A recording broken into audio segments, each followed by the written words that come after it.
What is going on, everybody? Welcome to the BizDad Podcast. I am, as always, your host, Adam Labar, and today I am looking forward to having a great conversation with Kevin Talcott. Kevin, we got introduced by Dan Hayden, who was a couple episodes ago, so I'm always happy to have good referrals from other solid dads, so I am looking forward to our conversation. So, Kevin, if you can, please go ahead and introduce yourself, tell us about your family, and tell us about your business. Yeah, Adam, thanks for having me on. I am a dad to a son, just one kid. He's 14 months old, and his name's Caden. He brings us so much joy. I'm married, been married for 4 years. We live out here in Montana, basically nowhere, and we're about 20 minutes from the Canadian border. I run a coaching business, a financial coaching. So I help people with their money, help people pay off debt, help people learn to invest, save. And I've been helping people with their money for the last 10 years. And it's something that I was like, I really want to get into this. So I went through Dave Ramsey's program and became a certified financial coach. And now I get to do that full time at home and just absolutely loving it. Welcome to the BizDad Podcast, where we dive into the melding of fathership and entrepreneurship with your host, the original BizDad himself, Adam Labar. Adam is a Christian, a former Air Force officer, a dad to 3 amazing kids, a coach, a real estate investor, and a business owner. On this podcast, he'll explore the unique journeys of amazing dads who are striving for greatness in both business and family. So whether you're a dad who is an aspiring entrepreneur, a seasoned business owner, or simply a man striving to be a better dad, get ready as the BizDad brings you conversations to inspire, challenge, and equip you to be a better dad and entrepreneur. And now, here's Adam.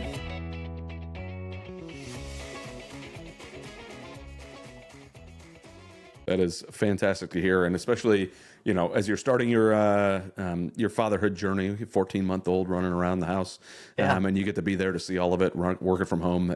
There is, as a former military guy who has gone a lot with his first couple kiddos, and now I get to be home and watch them and do everything from working from home. Am very grateful and thankful that you get to experience that as well. So it's a lot of fun to do. I wanted to be able to be at home so I didn't miss anything. I didn't want to necessarily. There's a lot of dads out there that they're not able to be at home. But I was thinking, as soon as I remember the second that I found out that we were pregnant, and I had already been coaching for a little while, doing this financial coaching, and all of a sudden I'm like, I need to kick it into gear. I need to get this going. And so the time that I actually went, the month that I went full time was September of 24. And that was the same month that he was born. Nice. And it was like, all right, we can do this. I wanted to be able to stay at home. I didn't want to have to work. That was really, really important to me. And so just by God's grace, I was able to kind of line those up at the same time. Very good. September what? Just so I can track. My wife is September 15th. So yeah, his birthday is September 30th. 30th, okay. And it was right around that time where I just made that leap. He actually came 6 weeks earlier than planned. He was actually supposed to be a November baby. So that was a whole struggle in and of itself. So I wasn't really planning on jumping into coaching that early. Mm-hmm. But it was like I go from working a part-time job to, okay, now it's full-time coaching a little bit earlier than expected, just with the arrival of our son. Yeah, of course. What made you decide to start doing financial coaching? I just have a passion for it. I mean, I have a passion for, one, helping people out, but two, just like the financial side to me always has me super intrigued.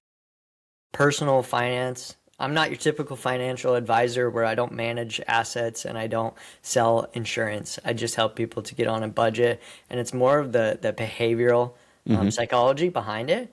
And 78% of people live paycheck to paycheck. 8 out of 10 friends, 8 out of 10 family members, they're living paycheck to paycheck. And I was like, I think I can help with this. And so over the last year, I mean, there's been so many stories of people who they have tried everything. They went through Financial Peace University, Dave Ramsey's program, and they just weren't able to get it figured out. Mm-hmm. And then within 6 months working together, they had paid off $10,000, $20,000, $30,000 for some couples. of debt. It's just, and one of the biggest things is they said, their marriage has improved. There's a couple that out in New Jersey that they told me, I was like, what's a win that you guys have had since we started together? And they said our communication has improved. And I kind of paused. I was like, I don't do anything around communication. What are you talking about? And they said, no, but when we start talking about money, we start talking about more things too. And that really changed things. When you open that door to the communication side of the house in a marriage anyways, like that, it just, like you just said, it opens it for everything, not just the one thing you're talking about. And that's where I tried to tell people a lot. So I'm also a Dave Ramsey coach. I don't do the coaching at the moment. I mean, I'll help my church out once in a while if there's somebody that pops up that needs some help, and I'll go sit down and coach them, but I don't like actively go out and look for anybody. But it's one of those things I tell people all the time. It's not, they say that the finances are one of the number one reasons that people, no, it's the conversation about finances that ruins the marriage, because nobody's actually talking about it. So once you learn to communicate, once you are open to having those conversations, I was a paycheck to paycheck guy for a very long time. And then I met my wife. And I was like, holy crap, she saves money. This is weird. You have a savings account. This is odd. I don't understand. You actually invest in the TSP, the government 401k. And I was like, this doesn't make sense to me. I don't understand. Because I never experienced that before. So all of a sudden I started asking questions and doing some research and talking. And I was like, my word, there's this whole world out here I didn't know. And we would have had financial problems had I not just started asking questions, You're a financial coach yourself. I am. Yeah. So I went through the Dave Ramsey program back in like 2020, like right at the beginning of COVID. Yeah. We're stuck at home. I'm trying to manage kids and do my military job, and bounce around all over. And I was like, I want something else in addition to what I'm doing. So I jumped on that and started doing that back in 2020. It's a blessing to be able to help people. It's also really hard because oftentimes you want it more than they want it for themselves. Mm-hmm. And you have to get them to the point where they want it more. Yeah. And it's their choice. It's not going to work. Yeah. I can't go to the bank and fight for them. I can't do that. Like, that's your choice. You have to take the action. If it hurts bad enough, you'll do it. There's some folks I talk to about that. Hey, like, I don't care if it's driving Uber, if it is going and picking up groceries for people, if it's whatever, bring in the extra money you need to pay down the debt that you have. Let's make this work. And then, hey, some people choose to do it. Some people don't. What's going on, everybody? I wanted to jump in and take a second to tell you about the awesome team over at Wise VAs. Oftentimes, as entrepreneurs, we can feel a bit overwhelmed with mundane tasks that eat up our valuable time, and it's time to reclaim that schedule, all right? It's time to stop doing some of those $10 an hour jobs and give them back to an elite group of talent that are there specifically to help you and help you stay in your zone of genius. So delegate those $10 an hour tasks to focus on more $1,000 an hour tasks. Reclaim what matters most in your life, which is your time. Get that amazing team of elite remote talent that is there to help support you and make sure that you are giving back the best to your company. So schedule a free strategy call at getwisevas.com/Adam. That is getwisevas.com/Adam. It is an amazing group, an amazing team. They do an awesome job with everything that they've got going on there. If you have some tasks on the side, whether it's administrative, whether it's editing, whether it's recording, whatever it is, they have got an assistant for you, someone who is going to be able to help you out and take some of those tasks off of your plate. I thank Wise VAs every day for helping me process all of these podcasts, helping me take care of a bunch of stuff in the background. And I definitely would recommend them over to you. So again, getwisevas.com/Adam. All right. Thanks a lot. Back to the show. What has been some of the heartaches that you've seen on trying to get people to understand, like, your financial well-being will change the rest of your life for the positive? Yeah. So the immediate thing that comes to mind, there's a person that I was working with, a single gal in Pennsylvania, and she was just struggling paycheck to paycheck. And we had been working together for 3 or 4 months, and we had been going through a budget and trying to get things kind of established. And I didn't know it at the time. But after 3 or 4 months, she finally said, I said, okay, here's where, we've been doing this for 3 months. Here's where we should be. I'm trying to figure out, like, what am I missing? What's holding us back? And at that point, she had told me, okay, well, I've been doing a lot of Uber Eats. I'm like, okay, not a problem. Like, I'm not here to judge or criticize anybody. Like, tell me about it. And she says, yeah, I usually do about once a day, and it's about $60. I'm like, okay. That explains a lot of our problems. Yeah. Because that's almost $2,000 a month that you're spending on Uber Eats. That's everything. That's all the money that we're looking for. I didn't know this. I mean, this is 3 to 4 months in, Adam. And so this was when I was newer to coaching. And since then, I've changed a lot of my processes. Now I have a dashboard that allows me to work hand in hand, side by side with my clients. So I can actually, it's like if you were to bring your car to the shop and say, hey, can you go ahead and take a look at it? I'm hearing something under the engine. Whatever you do, just like, please don't lift up the hood. My job as a financial coach is to lift up the hood and to see what's really going on. And then helping them to understand, to answer your question, okay, if we keep doing this though, just so you know, this is where we're going to end up. Yeah. And then looking at the long picture. But sometimes it just helps to see what's actually going on. And it's hard to get rid of those habitual spending things, Like it takes a hard cut to try to make these. Hey, little lady, would you sit down? She just woke up, so she's all bed-headed out. And say hi. Hey. Say hi. But it's hard to really get them to understand the habitual things. That there was one couple from my church I was working with, and I was like, where are these extra things that are getting spent? Because they bring in their monthly statements every month and show all the stuff. And I'm like, what is this? What is that? What is this? Oh, well, that's when I stop at the gas station and then I go inside and grab blah, blah, blah. It's like, you realize how much you're spending on that blah, blah, blah every month just going into the gas station? I'm guilty of the same nonsense. And it's a problem for me as well because it became a habit. I'm at the gas station. I'm pumping gas. I go inside and grab a drink. I don't need that daggum drink. These are the things that people don't think about in their finance side. Have you ever read Charles Duhigg, The Power of Habit? I have not, I don't think. I'm listening to that now, and I've heard a lot of people talk about it over the years. And I'll just tell you, like, when I heard that, I was like, this is going to be a book that's going to be a really dry read. And I'm listening to it, and I'm like, this isn't a dry read at all. This is full of stories. This is full of practical examples.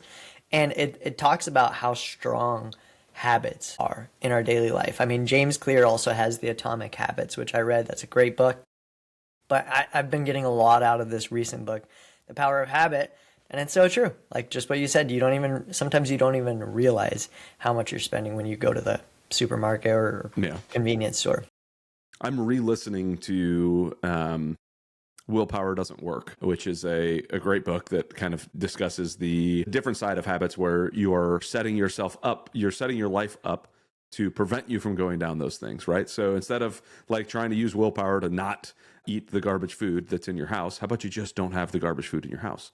Like don't rely on your willpower, because my habit is going to be at 10 o'clock at night when I'm in the middle of trying to type some stuff up on my computer and I got a show going on in the background, I'm just going to go grab a snack, and before I know it, I've eaten the entire bag of chips or the entire bag of whatever, and then I'm like, wow, I can't imagine why I'm gaining weight, And we do that with our finances, we do that with our fitness, we do that with our food, whatever. Set your life up in such a way that it requires you to do certain things that without thinking about it, your new habit becomes, well, now I just grab an apple when I go and sit down instead of a bag of chips because the bag of chips aren't in the house. There was another girl I used to listen to a lot, Paula Pant, on the financial podcast I've heard of her world. name. But she talked about like freezing your credit cards, like taking your credit cards, literally putting them in a block of ice in the freezer, right? So that way, if you have to use it, like you have it because you know you may need it, but you have to go through a lot of work to get to it. Like it prevents you from just swiping your credit card for any reason whatsoever. It's like, no, I legitimately, like, the car broke down. There's $2,000 I need to spend right now. Like I'm gonna go get the credit card. Today's the day I need to do it. Then you go smash the block of ice, because if you just want it for a $5 Coke and a hot dog at the gas station, you're not going to go back to your house to smash the block of ice. But man, oh man, if you need it for a $2,000 car repair, you will. So setting your life up in a way that prevents you from making the mistakes that you don't want to make. Like that's what we have to do sometimes. I'm going to start using that. I think that's golden. I've had a couple of hot takes recently on credit cards, and we don't have to go into that if not necessary, but I'm going to start using that. I think that's a really good idea around the block of ice. So I had a question for you, Adam, because I was thinking, this is the BizDad podcast. When it comes to you, and we're talking default settings, right? Make it so the default setting is in your favor versus, the junk food that's right there at 10 p.m. or midnight or whatever. How do you as a dad default your setting to when it comes to intentionality or just making time for, you got 3 kids, right? Mm-hmm. How do you default your setting to be intentional? Boy, I'll let you know when I figure that out. But no, it's an ongoing process, right? Yeah. So I warned you that my kids may join me, but the dog decided to join me as well. So here we go. But I have wanted to be a dad since I was 13. That's when I first remember saying, hey, I want to be a dad.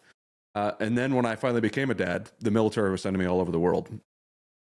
And I was like, my son's first birthday, my oldest son, his first birthday, I was in Africa watching it on FaceTime, like watching him, smash his cake and sing happy birthday to him. And I'm like, this is not what I imagined fatherhood to be, but it is what it is. I mean, I was serving my country, I was doing my thing.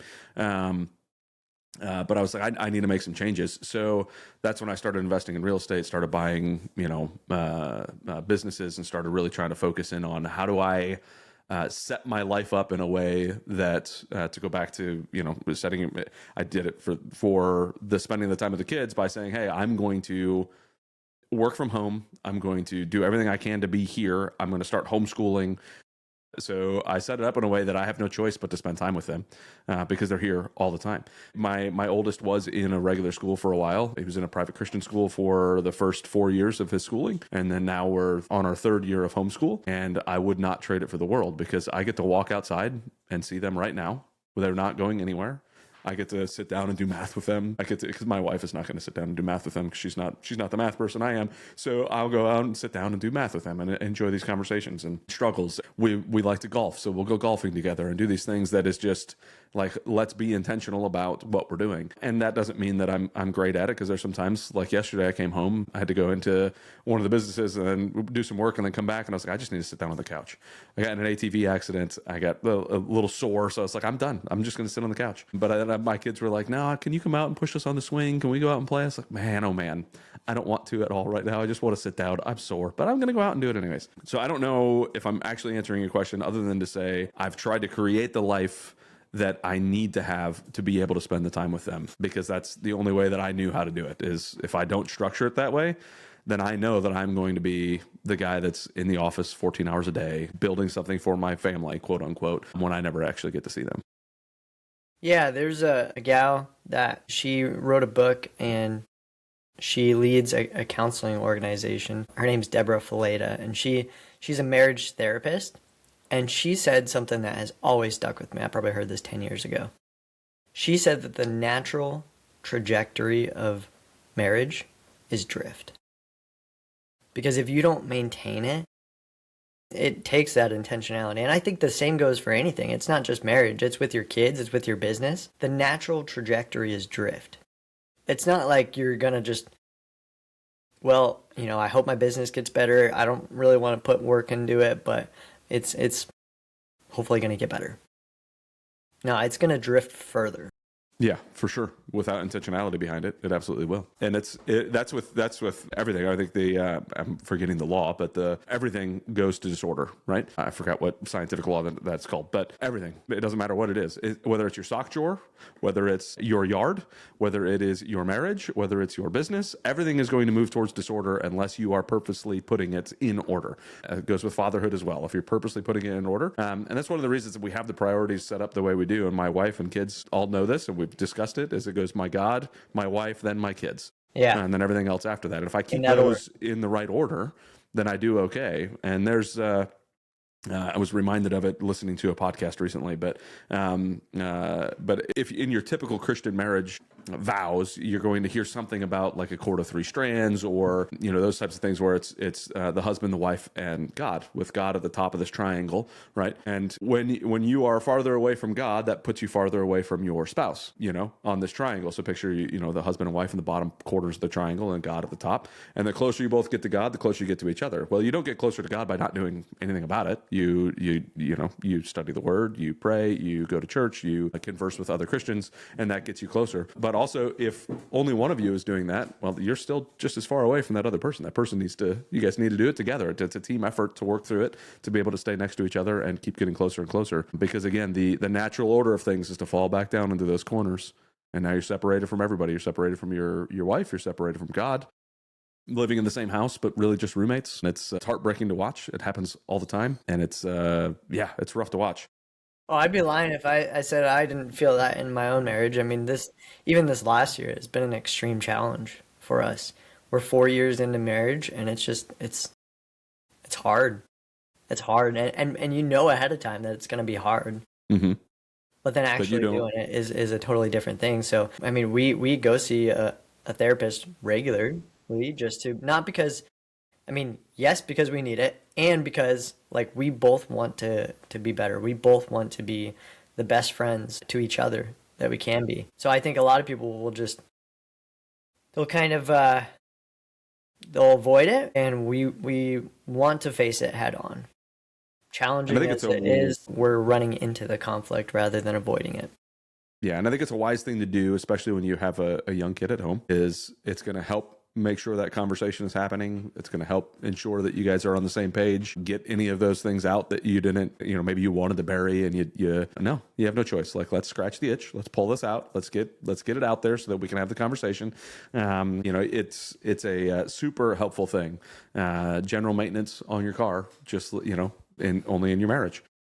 What led to, 4 years marriage, just over a year with a kiddo, what led to deciding to do the therapy together, the counseling together? Yeah, we had just run into a lower spot in our marriage. I mean, we got to the point where we didn't even, I mean, just being honest here, being raw, like we didn't even really want to be with each other. My thought was, and I did not grow up in a Christian household, but I knew like divorce wasn't even on the table when we got married. And, it didn't take more than a few weeks, few months before you start living with somebody and you get to know the real side of them.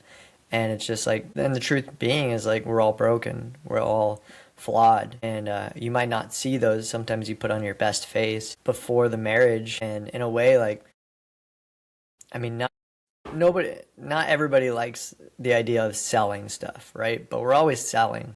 Even if it's just, we're dating somebody and we're trying to sell ourselves. And so we're trying to sell ourselves in a way that, hey, I want them to buy into us. And then you do it, and then you both make that decision forward, and then it's like, turns out it's not as good as you thought, or not as good as you had hoped for. And my ultimate end goal is that, 40 years from now, so married 4, but 40 years from now, like we look back and we're like, hey, those were some really hard times, but we are stronger because of it, and stronger together and stronger with God. So that's kind of... Absolutely. To answer your question, though, of like how we got here, it's just like, yeah, we knew things that needed to change. And so definitely shout out to that Deborah Faleda's counseling network. It's Christian based. We had gone through some other counselors, and they just didn't really have the prioritization of that and the faith. And so highly recommend them.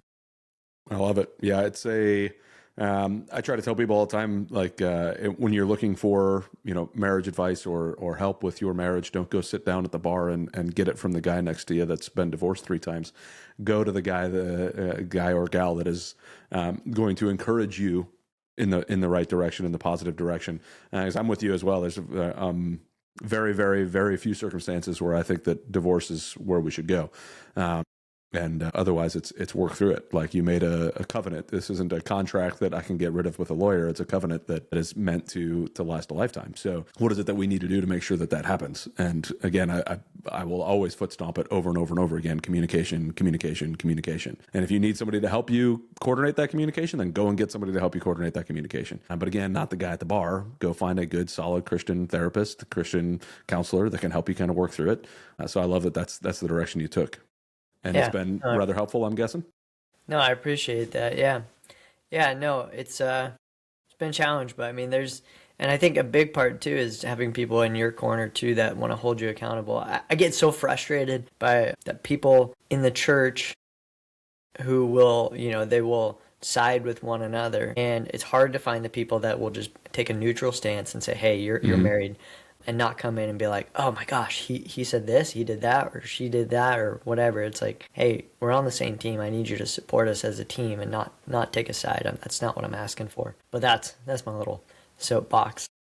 Yeah, and I think that's wise regardless, right? Because it should be the people that are on the side of the marriage, not the side of one of the spouses. If we're on the side of the marriage, then it doesn't matter which spouse, like I'm not taking sides at all. I'm on the side of the marriage lasting. Yeah. And yeah. So be on that front. If you're going to be helping somebody in their marriage, be on that front, right? Be on the side of the marriage. Adam, how long have you been married? 16 years. That's right.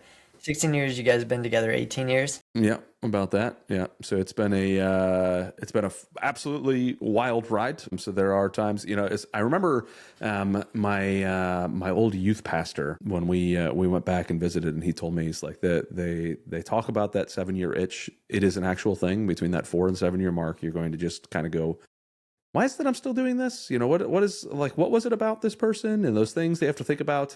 And again, if you put the intentionality behind it, you're like, no, like I need to remind myself daily why it is that I'm staying here. Not because I need to, man, oh man, this is work. I need to remind me. No, but because I need to know that, like, I just look at my wife still after 16 years. So I'm like, man, how did I pull this off? Like, there's no reason that I should have pulled this off. And I always remind myself, like, what a blessing it is, And just the other day, we were looking at stuff, and I feel bad for my wife on this front. But we were looking at like pictures of her when she was, I think we were celebrating something. I don't remember what it was. Maybe it was Christmas. I don't remember.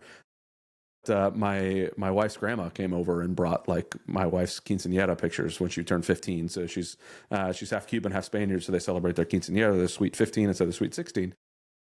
I was like, how do you look the same when you were 15 till you do now? And I look like I'm going to be like this old sack of bones by the time, later on, and you're still going to look absolutely, how did I pull this off? There's no reason that you should be with me. Like, this doesn't make any sense. And by constantly telling myself that and reminding myself of that, and it's not just about the looks, of course, it's about all the other stuff, but that helps me maintain that feeling, those thoughts, those understandings. Is I always want to, and I'm not perfect at it, of course. There's going to be times where I'm like, there's a struggle, there's a thing that happens, there's something that bothers me, there's whatever, but it's become a habit to remind myself how blessed I am to have her in my life. He picked up a dog toy and I thought he was about to throw up. He threw me for a loop there. Sorry. Anybody watching saw my face, and I thought I was going to have to yank my dog out of the office real quick. But it's a blessing for me to be able to, and now that she's home, even just watch her work with the kids and play with the kids. And like, man, oh man, is it awesome. So, I don't remember what you asked about that. That made me go down that tangent, but I want to encourage anybody listening to always like create those lists in your head of things that you love about your spouse and remind yourself of them, because it's so much easier for us to focus on the things that we don't like, the things that bother us, the things that annoy us. And boy, that's a recipe for disaster. So Adam, on that, just to give somebody a practical way of doing it, this is something that I wanted to do for this next year. I mean, we're recording this on January 2nd, and I want to, and I've missed some times already, but I wanted to, since last Thanksgiving, write every single day a line that I'm thankful for of my wife in a journal, keep it hidden from her, and then next Thanksgiving, give her that journal. So it's an early Christmas gift, but doing something like that, for my wife, it's going to mean the world. But I think more than anything, Adam, you're doing it as a gift to her, but how is it changing your heart? For sure. And I think that to me is really where it's worth its weight in gold, is like it's changing how I feel about her, because I'm not always worrying about what is wrong or what's going on that she did or is doing. It's like, no, I'm taking a second to pause and say, well, how am I still grateful in this? So it changes Absolutely. You. For sure, it does. So I want to chat a little bit about the fatherhood side of the house, right? You're 14 months into this. What sort of conversations did you and your wife have about becoming parents, about wanting to do this? Like, were you guys both on the same page with kids when you first got married? How did that kind of all go? Both on the same page about having kids when we got married. We wanted to have kids. We still haven't like narrowed in on the number. I think we're thinking 14, 3, 4. What's that? 14 kids? Yeah.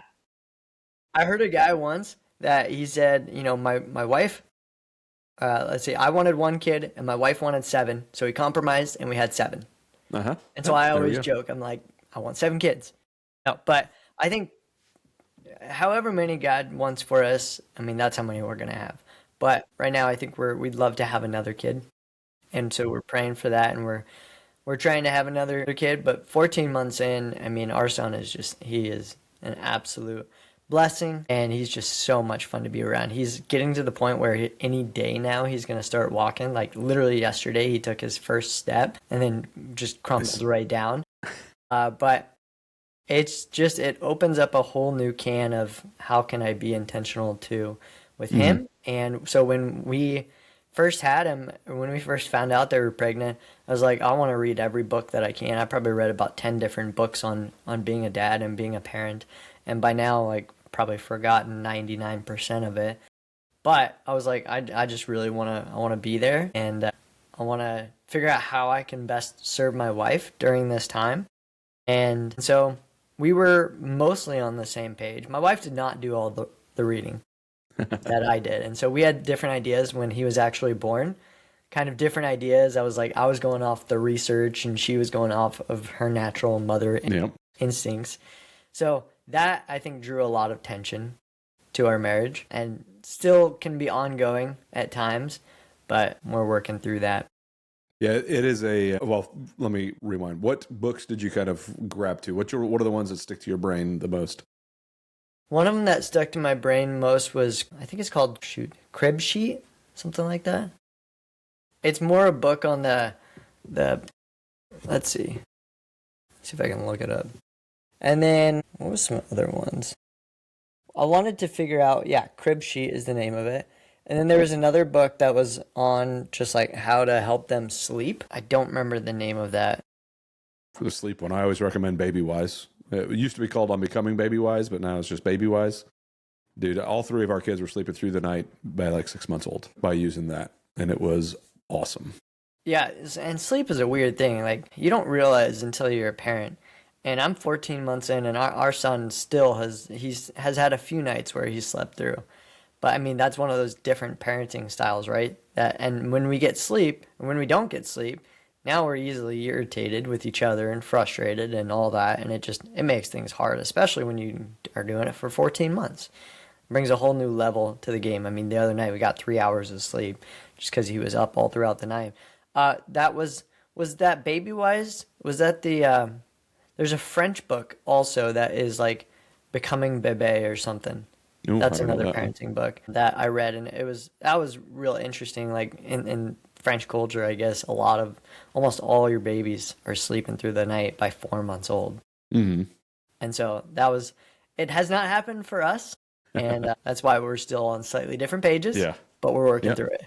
Yeah, and it's one of those things too that, you know, in the grand scheme of things, I have to look at it, you know, or I recommend folks kind of look at it, especially the dads. Boy, these moms carried these babies for 9 months. They have, like, the baby needs their mom at that stage more than their dad. So if the mom wants to change some things, it's like, hey, I'll suffer through some things for a little while, you know, and make it for the betterment of the relationship between mom and baby, and then eventually for the betterment of the relationship between husband and wife. But man, oh man, those first couple of years, there's so many different things that are going crazy in both the mom and the dad, and their emotions and the changes and all the stuff. So it's a whirlwind of amazingness as you work through it. So it's struggling. It's one of those, the days are long, but the years are short type of things. Like the days are long when you're dealing with all that stuff, but when you look back at it, you're going to go, man, I'm so glad we did this. I'm so glad that we went through that.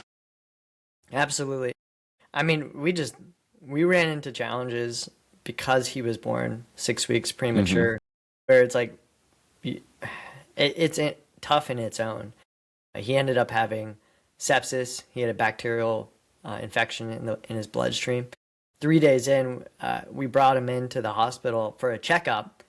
We didn't know it at the time, Adam. He had a temperature of 94.7 degrees. And so, man, if we would have not had that checkup, we probably wouldn't have woke up and him being alive, just because he was so sick. So the fact that we were able to get him in, and 10 days later, like, they still had no idea what was going on or how they could help, or if we were going to be able to leave with him. 2024, I had lost 23 pounds up until we went into the hospital, and within 10 days, I gained it all back. Just stress eating. And on top of that, then we got COVID. And so we were known as the COVID room. We couldn't leave the room. We were there inside this hospital. Fortunately, we could stay in the room. But I mean, I slept on a highly uncomfortable recliner, and my wife was able to share a bed with our son. And it was just probably the hardest 10 days of our life. And so through that, we actually came out a little bit stronger, I would say, from a marriage perspective, just because we had to lean on each other. We had to lean on God. But yeah, it was really hard times in the beginning.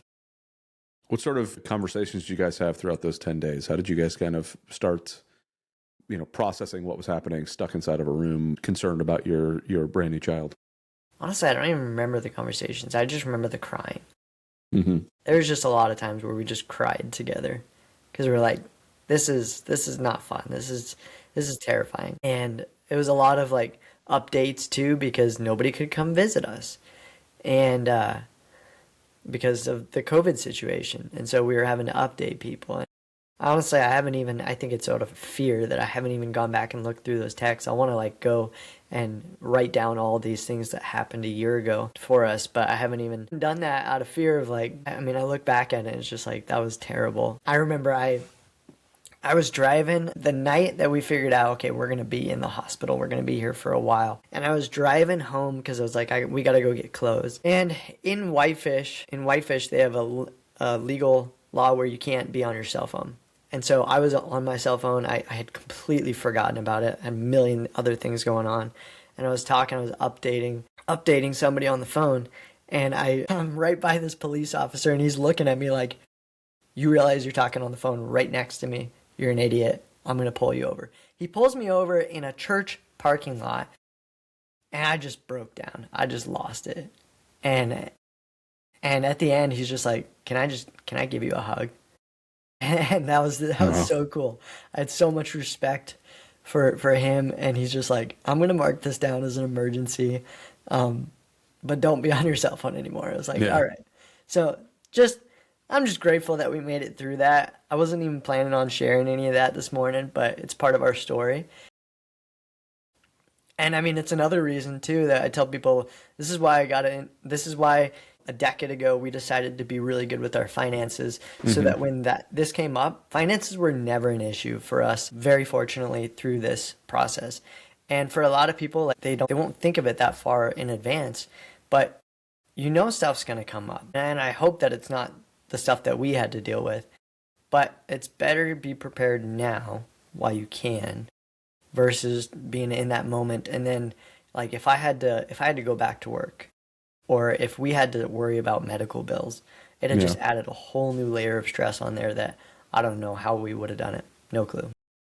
Yeah, it's well, you would have done it with a Dave Ramsey coach helping you through the financial side of the house. But no, it is, it's one of the reasons that I love doing the financial coaching as well, is when I see the stress that it takes off of people when they get through some of those baby steps, they have some extra money, they get the understanding of where things are at, and the feeling. One of the couples at church, she'll come up to me once in a while and she's like, they ended up buying a house. Like they were renting for a while, they ended up buying a house and they were so excited about it.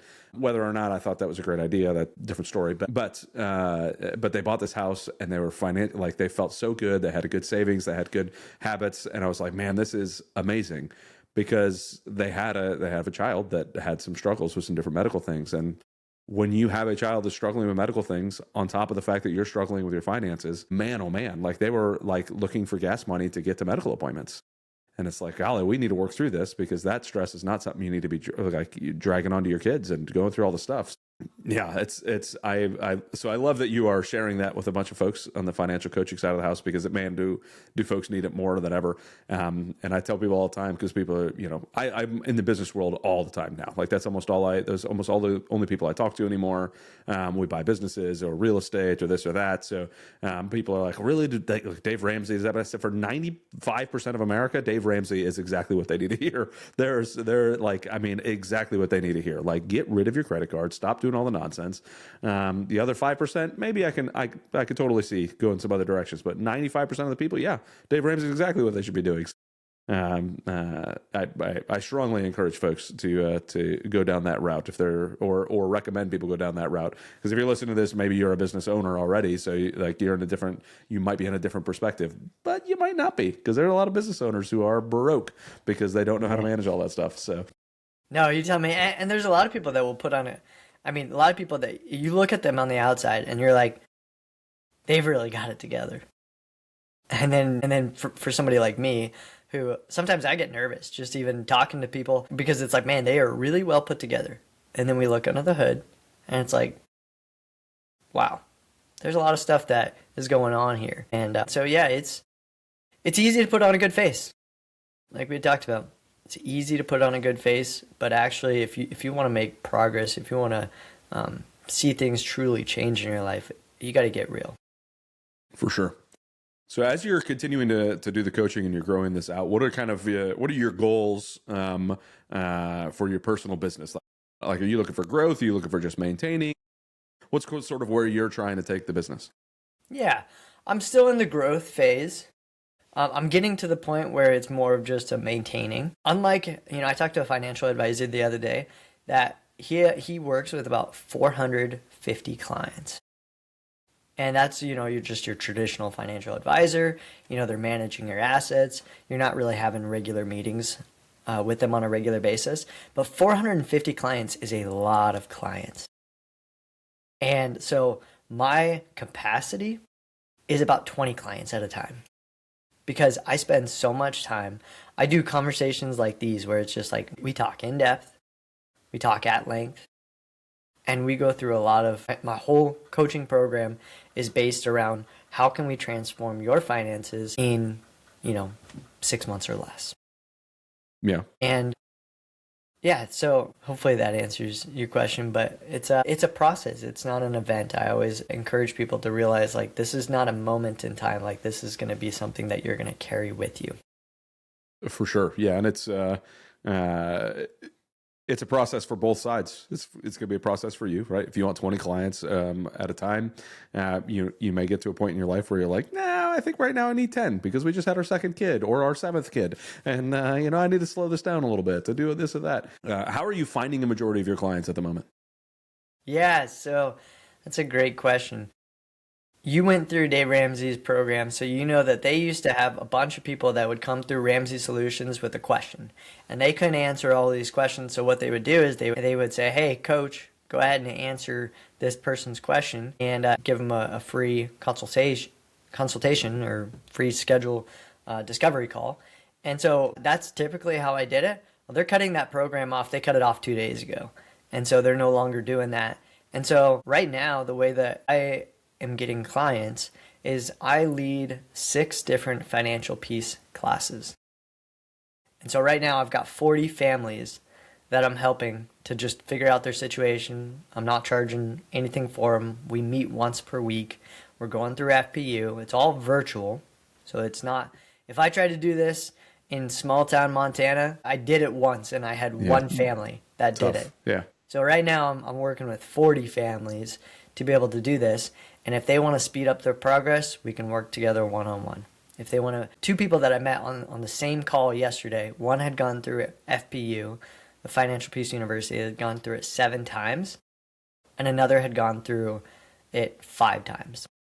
And today, wow, I heard this morning, and it stuck with me.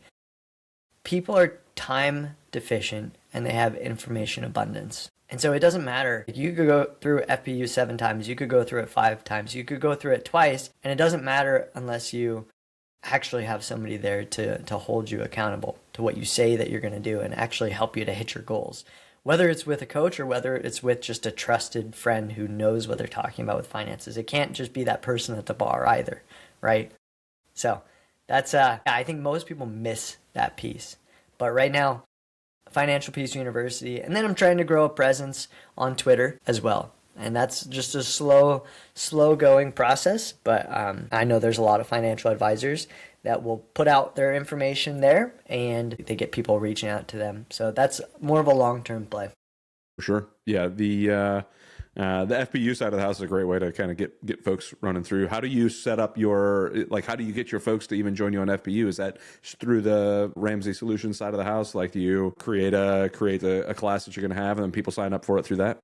Yeah, it's all through there. Exactly. And So that's the majority of clients that come through are still from Ramsey, and I'm always looking for ways to diversify kind of where those come from. So I don't, when they decide to shut down the Ramsey program, which they did 2 days ago, as far as the coaching side, the FPU is still going, but the Ramsey coaching program where I was getting majority of clients is now shut down. It's like you're always thinking of, okay, if this fails, if they stop doing FPU for whatever reason, where am I going to get clients next? And Yes. and then another thing that I give out is I called this a legacy gift.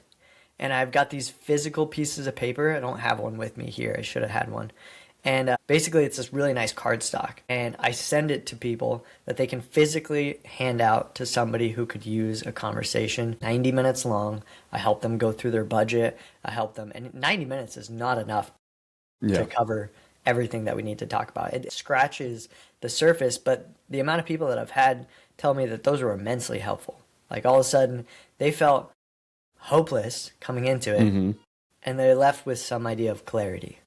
And whether we continued on from there or not, I mean, that was another opportunity that I could serve people, even if I don't get paid for it, that I could still serve them and help them along their financial journey.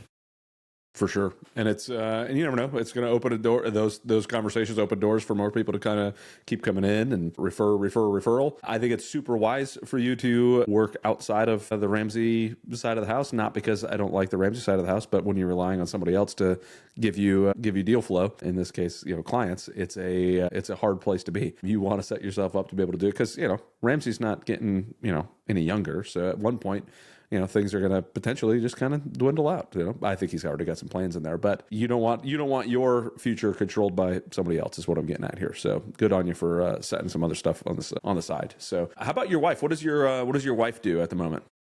She's a stay-at-home mom. She was Love pursuing it. her counselor's, her master's in counseling, up until we found out that we were pregnant, and then she decided to put that on pause. So she's just stays at home with our son. We actually plan on homeschooling. I'd love to get some of your best tips from there. Oh, yeah. But we plan on homeschooling, not because the schools around here are decent, but we have a couple of neighborhood boys, 3 of them, that they're all homeschooled, and they are just the neatest kids that you'll ever meet. And, I was listening to one of your podcasts the other day. You meet some of those homeschooled kids that are like, they're strange, they're unique. You still got to get that the friends and the social factor in, which is a lot harder during homeschool. But that is our plan right now. And so she will be doing that full time as well. So would love to hear from you, kind of some homeschool practical tips. I'm sure there's a lot of podcasts that I need to go back and re-listen to of yours. But what are some of your best homeschooling? I just put them in the backyard and let them run wild. That's about it. Yeah. That's about it. Just let them. No, it's for me, it was, so there's a couple different ways I look at homeschool. One, I love to travel, and I traveled a lot in the military and even before the military because I was a military brat. So I was always traveling around, and I wanted to continue doing that, but I didn't want to get letters from the county saying that your kid has been, truant and he's not in school long enough. And it was like, they're my kids, not yours. First off. Second, no, I want them to see the world because I think they're going to learn a whole lot more from seeing what's out there than they are from sitting in your classroom for 8 hours a day. So the way I look at homeschool is they have a curriculum, right? We've used multiple different types of curriculum. I've pieced together different curriculum, but I look at it and say, okay, what is most important to me? I want them to really know, read well. I want them to understand what they're reading. I want them, so reading comprehension, math, your basic stuff for sure. And then what are they interested in? Like for Christmas, they got a 3D printer, right? They want to do business. They want to build things. Okay, let's do a 3D printer. You can learn how to do a little business with it. You can do different things, have a great time with it. And that's all part of schooling. We've done school at coffee shops. We've done school at the library. We've done school wherever at my business, right? So I bought a escape room a few months ago and they'll come and do school at the escape room. Or sometimes it's just seeing what business is like on the inside. So you have such freedom in being able to say, hey, this is what I'm looking forward to. This is what I want to do. And one of the things that I heard at the beginning of my homeschool journey was don't try to recreate school at home. You're not doing homeschool so that you can recreate school at home. You're doing homeschool so that you can provide the things that you want your child to learn at home, right? So sometimes that means doing more cooking. Like you could teach a whole lot of fractions by doing cooking, like quarter cup, half a cup, eighth of a cup. What are we doing here? Now I could teach you about fractions with cooking. We just did a math class while making cookies. Great, right? Like it's literally, you could do those types of things, right? And I get to pick and choose what makes sense. They watch this show called DIY Sci, and it's all like science projects that you could do at home. It's like, all right, well, let's do some of that, and then we get to learn about the chemistry. We get to learn about the different things from this TV show that they watch. So sometimes I'll walk out and there's a bit of a mess. I'll be in here recording a podcast, and then I'll go out there and I'm like, whoa, we're doing science all over the kitchen floor today. I see. All right, fantastic. That's, it's phenomenal. And when they get with other homeschool kids and they get to run around and be kids and love like being out in the woods and jumping around and getting hurt and doing crazy things that they should be able to do as kids. So tips I would say is, again, don't recreate school at home, but get you and your wife on the same page. What is it that you guys want out of homeschool? Why is it that you want homeschool? And then write those things down. Why are we truly wanting to do homeschool? Write it down so that you can remember, hey, this is why we're doing it. So in those days where you and your wife, you don't have much hair to pull out, but if your wife wants to pull some hair out, you can go, oh, this is why we're doing it. That's right. Let me go back to that why. Because the same thing I tell people for business. Why are you doing this business stuff? Why are you doing real estate? Why are you doing this? If you truly have a good, deep why, it'll push you through any of the hows that you need. So, or the struggles that you're having. What's your most memorable experience to date when it comes to homeschooling your kids? Boy, that's a tough question to answer. Probably last year's road trip to Denver. So I drove from Tampa, Florida, all the way to Denver, Colorado. Just me and my two boys. They were doing school in the back seat. We were having conversations. We're pulling over, looking at, and I've talked about this a few times back shortly after it happened, but it was just such a fun trip to be able to just say, you know what? We took like 2 weeks, 2.5 weeks, because we were in Denver for a week, and then you add all the driving time. It was like 2.5 weeks of just me and the boys, my wife, and our I think we had our daughter. We had our daughter at the time. They flew out to Denver to see us because like that's having a baby driving across the country is not the easiest thing to do. I've done it, but it's not the easiest thing to do. So she flew out there and met us out there, but I would not have been able to do that in a normal school, like take them out for 2.5, 3 weeks. And I was going to a conference for one of my businesses at the time. We were putting on a big conference out there in Denver, and I just got to show them behind the scenes of the conference. We got to stop at all these different hotels. We were driving and there was this big windmill farm. So we looked at each other and I said, let's go check them out. So we drove over, we pulled off the highway, started driving over to these windmills. The gate was open, so we literally got to drive right up to the base of the windmill, just listening to it. Woof. And my kids were like, this is ridiculous, Like, it was just a lot of fun. And we put everybody back in the car. We start driving back down the road again. And would never have been able to do that if it wasn't for homeschool. I would have just been like, hey, like, if we could get the kids off for a couple days, meet me out there. I'm going to go to Denver and put on this conference, and then I'll be back.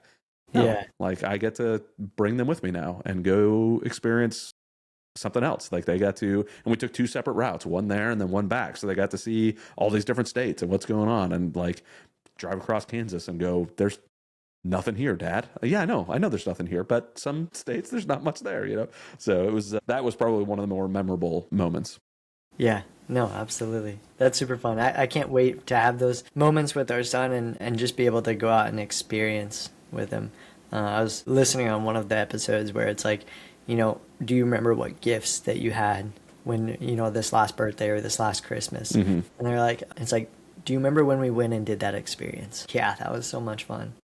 So I definitely want to be more experience oriented. We just took a vacation over to Europe. We went on a 3-week cruise, and to be able to do that, that's an experience that my son won't remember at all, but we will. For sure. We will remember that. And so we plan on doing many more experiences like that with him too. Yeah, it's funny. I climbed Mount Fuji when we lived in Japan for 3 years. So I climbed Mount Fuji with my oldest on my back. We had this little rucksack that could put the kids in, and I'm hiking up Mount Fuji. It was a dreadful idea. Like I was angry by the time I reached the top because it was exhausting. But at the same point, I was like, this is amazing. Like I would not have changed it for the world. I wanted to go to do this with the family. He was only 1.5 years old. He's not going to remember it at all. But man, oh man, do we have pictures of him up there.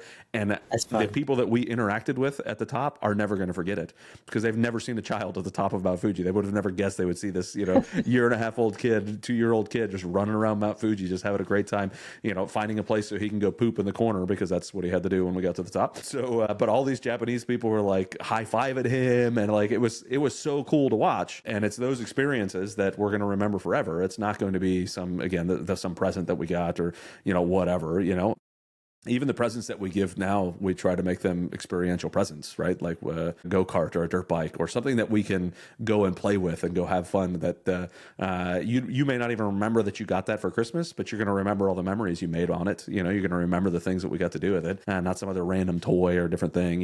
It's funny because now that we've got the 3D printer, they're printing a bunch of random toys because it's fun, but man, we're going to make something out of this. We're going to have a good time with it, and it's going to be, we're going to go to a farmer's market and sell a bunch of stuff and all these things, so I highly recommend the experience side of the house way more than any present. It's so much more worth it. Absolutely. Couldn't agree more. So you and your wife are both on the same page with the homeschool side of the house? You guys both want to do that? Or is that something that is still in discussion? No, we're both on the same page with that. I'm sure there'll be some differences on how that plays out. But yeah, we're both on the same page when it comes to homeschool. So I'd say for both of you guys and anybody listening who's thinking about homeschool, there are so many resources for homeschool that it can be overwhelming, but it's more about finding what works for your kid and what works for you guys, right? So we had one year, last year, I was not a fan of it, not because the education wasn't good, but because I didn't get to do as much with my kids as I wanted to, but we did a bunch of the online videos. So we used Abeka, which is a great program, but it was a bunch of online videos. So they had like a teacher. It was almost like being in the classroom, only you're watching it on the iPad. And I was like, man, they're getting a bunch of the education, but I am not a part of this at all. And I didn't like it. So we ended up changing it again, right? I was like, I'm not going to do that again this year. So now we're doing a classical conversations as our core curriculum, where once a week you go with a group of other folks. So you're a bunch of other homeschool families, they get together and you're creating more of a community. We do community things at people's houses. So they're around a bunch of other kids all the time, of all different ages, because they've got them in groups. Like, so you may be everybody in one portion of it, and then just the 6th through 8th grade in another portion of it, and then so it kind of bounces around. But that's more community focused, which is great, and I enjoy it. So find what works for you and your family. Don't be afraid to change the curriculum halfway through and go, you know what, this just isn't working. I'm going to get rid of that and get something else. And then eventually you're going to go, oh, this is the one that works for us, and I really like this, and you're going to stick with it every year, and you're going to do what you're going to do. But no, it's don't let it be overwhelming, because it can be as you're trying to piece it all together and build it, but just enjoy the process. That is one thing that I'm really grateful for my wife about, is like, she'll take the time and she wants to make sure that she's going to give our son the best. And so I have no doubt that he's going to be very well taken care of. And I'm super grateful of her in that regard. I mean, it's something that I would love to do. And at the same time, like, I want to provide for my family. I want to continue to grow the business. I definitely have an entrepreneur spirit at heart. And so I think I'm just really glad, really grateful to have a wife that is willing to, pick up where I don't do as much. And it's not because I don't want to. It's just because she's already doing it. And I want to help out as much as I can. And I've fallen short in just like leading her in that way and being a good steward of my family at times. But it's all a process. What makes you feel like you've fallen short in that at times? I'll give you an example. I knew going into this, and again, I was not a Christian early on. I came into it when I was in college. And so over that time, I'd known, like, okay, when you get married, it's important to be praying with your wife. It's important to be leading her spiritually. My wife's a very strong person in the Lord, and she grew up in a household of faith. So she knows a lot. And where I fell short, Adam, was just leading her on a daily basis, praying for her daily. I think it's easy to say. It's really hard to do. And so we've started to create a daily discipline where, okay, every single night, bedtime routine is we're going to listen to a worship song. We're going to read scripture. We're going to read Caden, our son, a book. And then if he falls asleep, we'll read our own book. But like it's no longer going to be, okay, we're just going to bed. We're not doing anything. I let way too many days go by where it's like I just did not lead the household spiritually. And I think there's a lot of other guys out there that are in that same shoes. And so I want to I want to encourage them that, I mean, it's time to step up.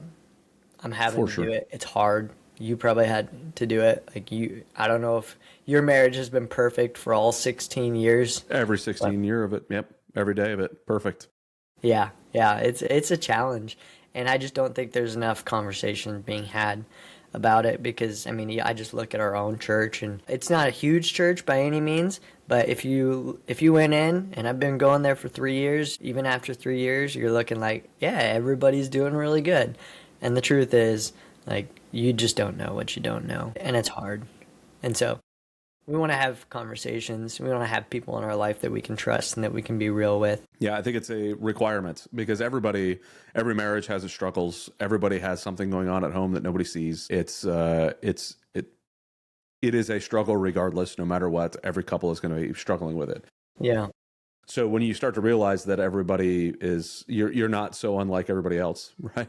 And the only way to get better at it is to do something. And I think that's one thing that I've seen a lot, and I feel like we're starting to make a turn on it, is a lack of true masculinity in the world, and especially biblical masculinity in the church, where it's like, what does it mean to be the leader of the house? What does it mean does it mean that you berate your wife and she does whatever? No, absolutely daggum not. It does not, because you're running a house together side by side, but you can't have two CEOs in the business, right? And you can't have two CEOs at home. Somebody's got to be the leader, and somebody's got to do it, and it should be the husband taking that charge. But it creates a whole lot of extra conversations, right? And you and your wife have to be on the same page. And again, communication is going to be the number one thing to be able to do. And it's something that I'm glad that you brought up. It is a struggle for a lot of people to just kind of look through it and say, okay, what does it mean to actually lead my family? What does it mean for me to be intentional about what I'm doing here? And I love that you have this routine of the worship song, the word, and then a book. I love it. And when you create those habits, because I mean, this has been kind of a theme throughout our conversation, is creating the habits and having the conversations. Yeah. When you do those things, it does wonders for everybody, the entire family. So I want to encourage you to keep that up. Like that's a good thing to be doing, and have those conversations around it, and be intentional about what you're reading and why you're reading it. And the more that you understand the word that you're reading, the better you can explain it to your kids, because they're going to have questions for you as they get older. They'll say, "Hey, Dad, you said this, and that doesn't make sense to me." And I was always good about reading the word on my own time, but doing it with my family, I wasn't good at it. I was not good at it, and it was not something. I don't even know if it's something to be good at. I think it's just something to be intentional with. Yes. Even if you don't fully understand it, like, you're still showing up day in, day out. And so I told my wife, I said, I'm going to be doing this at 8:30 every night. And even if you don't join me, I'm going to do this. And I want this to be part of our new routine. I want this to be, looking back, Caden, we can tell you that we have been doing this since you were 1 year old. And so that's awesome. It's something that I plan on sticking with, and I really appreciate that. Just the encouragement too, because I know it's not going to be easy every time. Yeah, for sure. So right now we're at the beginning of the year. Like you mentioned, we're recording this on January 2nd. Do you and your wife sit down and kind of plan out your year? Do you guys kind of look at this and go, okay, what does 2026 bring for us? What sort of conversations have you guys had about what you're looking forward to in 2026? I like to plan out my year, and my wife has a different idea of how that would look. I won't go too deep into that, but basically I like to look at my year and kind of structure it as to, okay, do the year ends review. I've heard on your podcast the name John Maxwell, and I love his work, and he used to always take like a week long just to review what went well, what can I change, and so I like to do that same thing at the end of each year and kind of think forward. And there's a whole bunch of projects that I've been working on, mostly through work. I haven't really pinned down exactly, other than if I could just change one thing for 2026, what is it going to be? And for me, it's that bedtime routine when it comes to a relational walk and spiritual leading with my family. Together as a couple, we don't really set those goals. I know it's something that I'd really love to do. My wife just has a different idea of what that would look like. So yeah. It's tough. Yeah. Like, how do you navigate that when that's the case? take the lead and just kind of go with what it looks like, right? Say, hey, this is where I kind of see us going. Have the conversations with her so that you could build it off on yourself. And then I'd say that understanding what she wants. Maybe like not every spouse is going to be like, yeah, let's go do a 2026 planning session and make this all happen. Yeah, very different. But to at least understand what she likes, what she wants, and then you can kind of craft it on the side to make sure that you're rowing in the same direction, even if you're not sitting down and having the meeting together to make it all happen. And these are all of our goals for 2026 and all the stuff. So, but if you as the visionary of the family can say, hey, this is kind of the direction we want to go. This is, this is what my wife wants, and this is where I could see us going, and this is what I want. This is where they meld together, and this is how we row the boat in the same direction, and make it happen, right? We don't have to look at it as this completely structured, everything's written down. Some people do it that way, and some people don't, So yeah. I would recommend you write it down, the goals that you have, so that you can make sure you're rowing towards them as you move forward. But I love that you picked one thing, and I'd say that one thing in family, one thing in relationships, one thing in fitness, one thing in business, and kind of work towards all of that together and make it happen. Yep. That's exactly, in years past, what I've done is where I've failed is I've created too many goals. Yes. And to be able to stick to them, it's near impossible. And so this year it was just, okay, I want to focus. So if I could hit one thing this year, what would it be? And so I think you're exactly right. It's just a matter of inviting her in. And what I encourage all of my coaching clients to do is to have, one of the first things that I have them do is sit down once a week, 5 to 10 minutes max, and have a budget committee meeting where it's like you're getting together and you're talking. Doesn't have to look perfect, but I want you guys to do that once a week. And so in the same way, I'll do that. I need to do that with my wife when it comes to the beginning of the year. And like, okay, what are our goals? And are we staying on track? And even if, sometimes you have a saver and you have a spender, different personalities in the marriage, even if you have the goal oriented and people who, my wife is more just spontaneous. Yeah.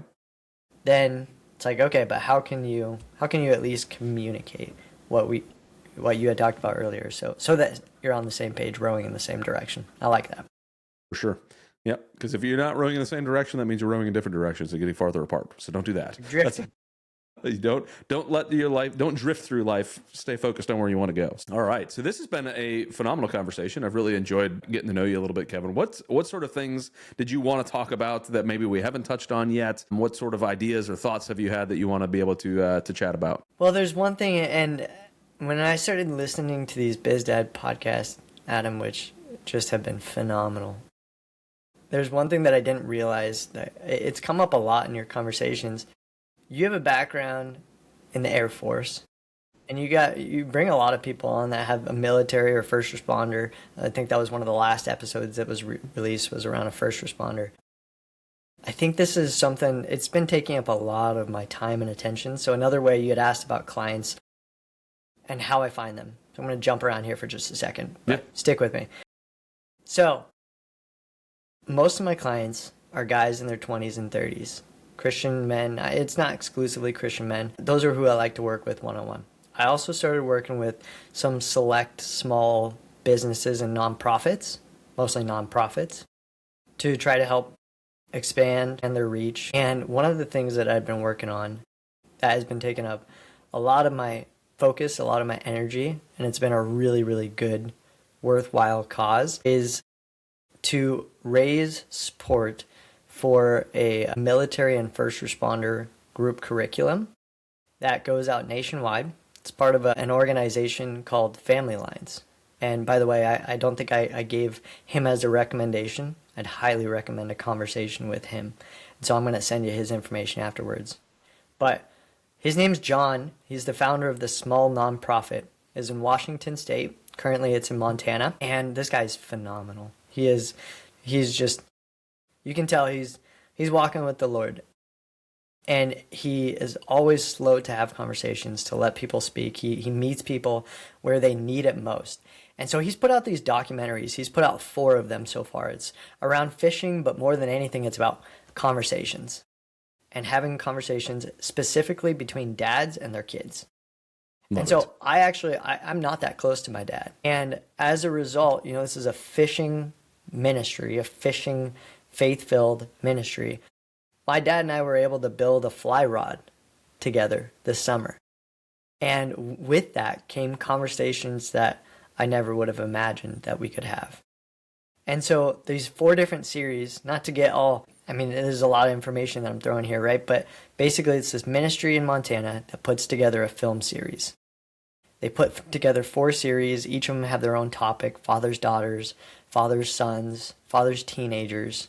So it speaks to everybody. This next one is military and first responders.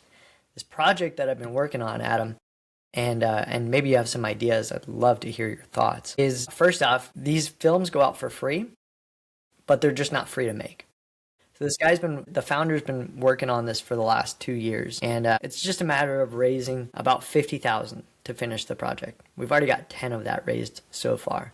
But more than anything, Adam, I want it for people to know that this is a group curriculum that people can find nationwide, and it's meant to be led in a group specifically for military and first responders to just be able to open up conversation and have some of these real conversations like you and I are having. And so that's something that I definitely wanted to talk with you about, and not as I'd be real cautious.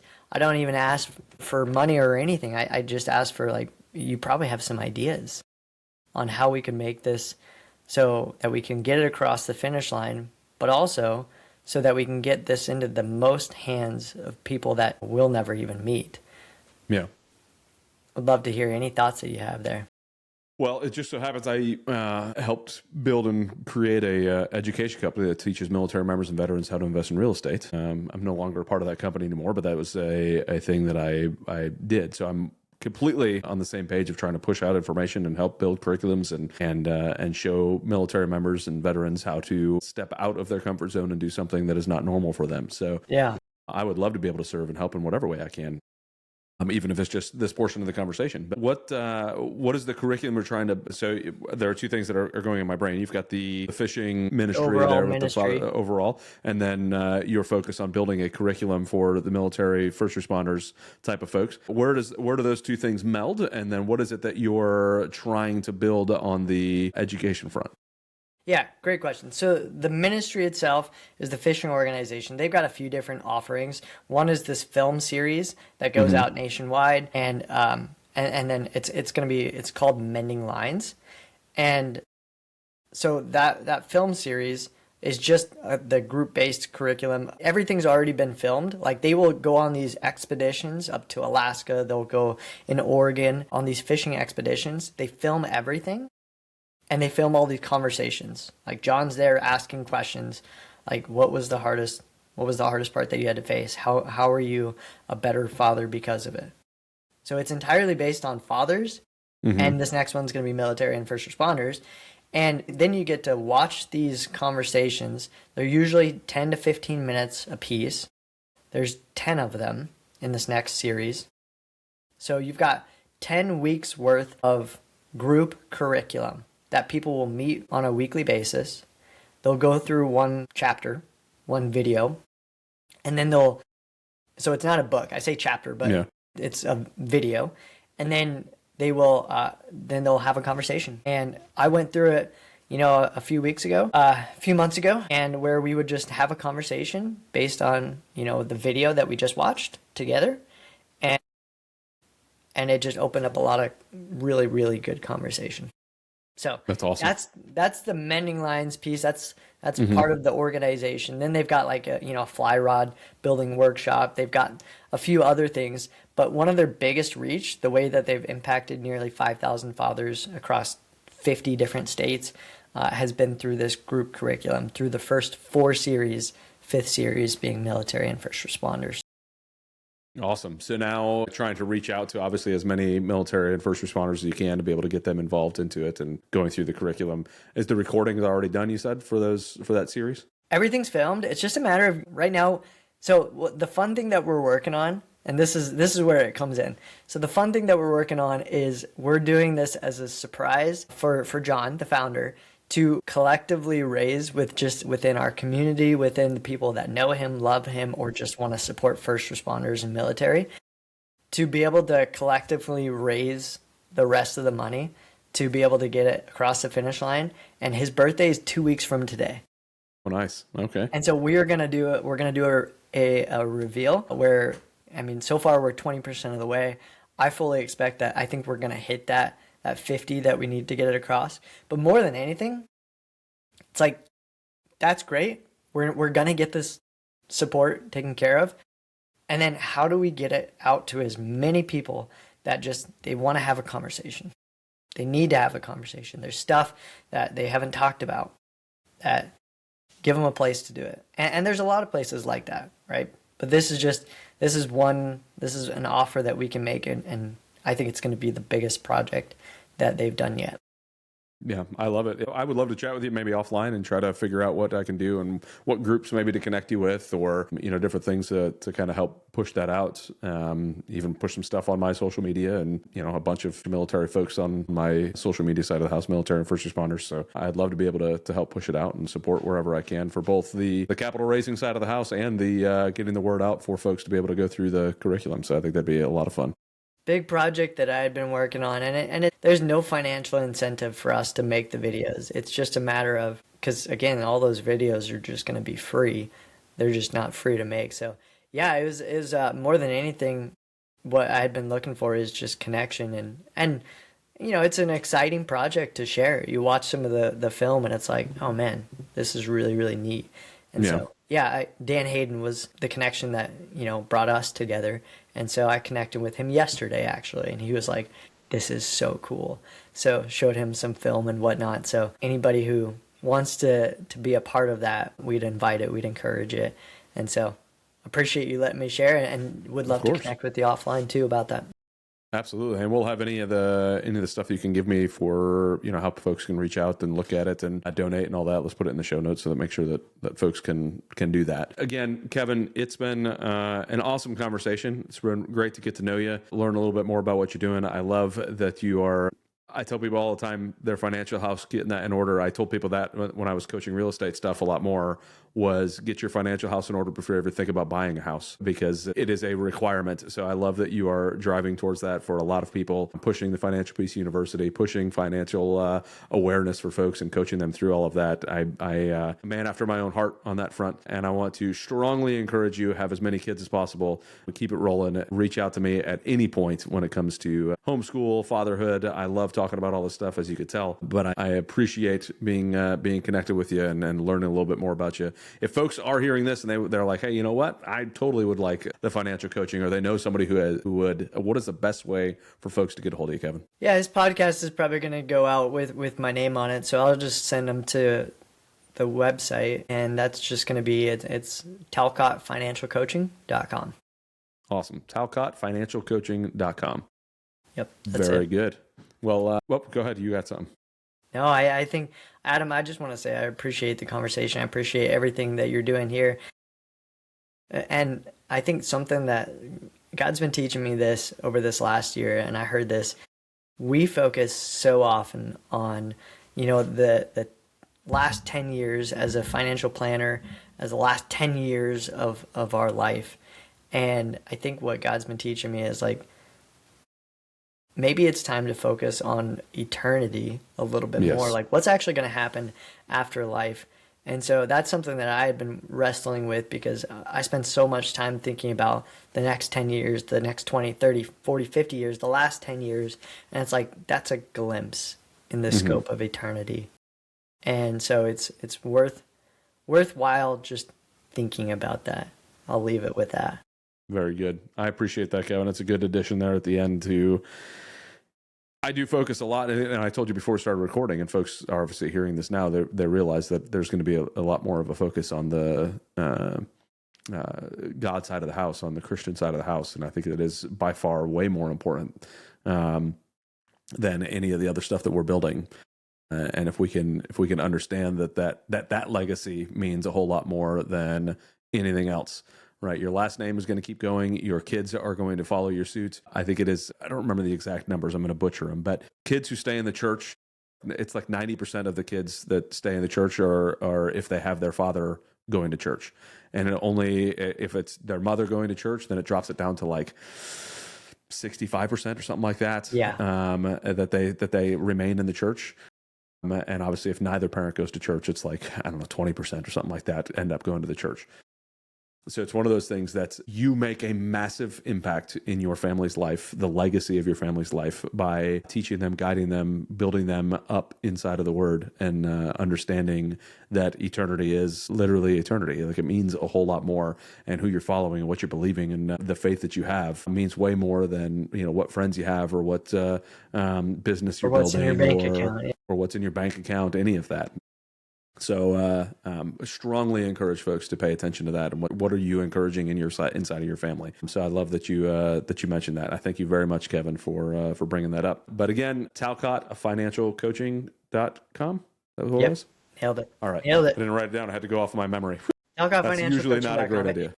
It's memorable. It's also long, but it's memorable.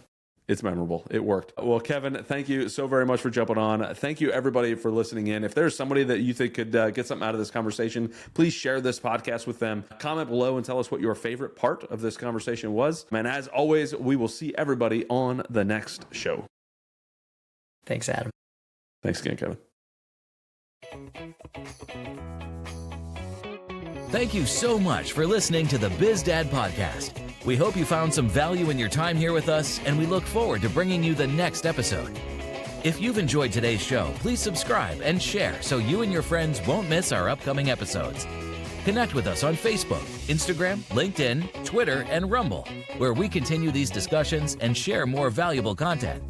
Be the dad you know you need to be and run your business in a way you're proud to share with your kids. Keep crushing it.